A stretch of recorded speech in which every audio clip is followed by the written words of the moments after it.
ঢাকার কেরানীগঞ্জে বুড়িগঙ্গা নদীর পৃথক স্থান থেকে নারী শিশুসহ অজ্ঞাতনামা 4 জনের লাশ উদ্ধারের একদিন পরও তাদের পরিচয় শনাক্ত হয়নি। লাশগুলো বর্তমানে স্যার সলিমুল্লাহ মেডিকেল কলেজ হাসপাতালের মর্গে রয়েছেন। এ ঘটনায় আজ রোববার বিকেলে দক্ষিণ কেরানীগঞ্জ থানা ও কেরানীগঞ্জ মডেল থানায় পৃথক দুটি মামলা হয়েছে।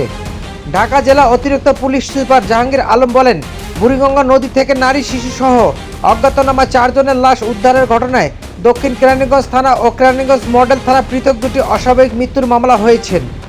মামলা দুটি নৌ পুলিশ তদন্ত করবে। নৌ পুলিশের বরিগুর ফাঁড়ির উপপরিদর্শক মোস্তফা হোসেন জানান, নিহত ব্যক্তিদের পরিচয় শনাক্তে দেশের বিভিন্ন থানায় বার্তা পাঠানো হয়েছে।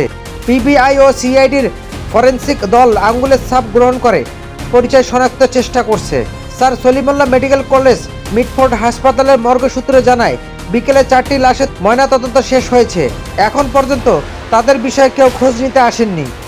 গতকাল শনিবার দুপুরে বুড়িগঙ্গা নদীর দক্ষিণ কেরানীগঞ্জের মিরেরবাগ কোল্ড স্টোর এলাকায় তীর থেকে ভাসমান অবস্থায় এক নারী ও এক ছেলে শিশুর লাশ উদ্ধার করে সদরঘাট নৌ থানা পুলিশ।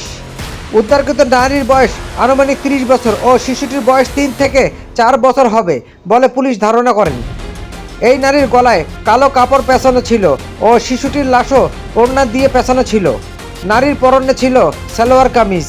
একই দিন সন্ধ্যা 7:30টার দিকে কেরানীগঞ্জ মডেল থানার কালিন্দী ইউনিয়নের মাদারীপুর ঘাট এলাকা থেকে আরও এক তরুণ ও তরুণীর লাশ উদ্ধার করে বরিগুর নৌ পুলিশ।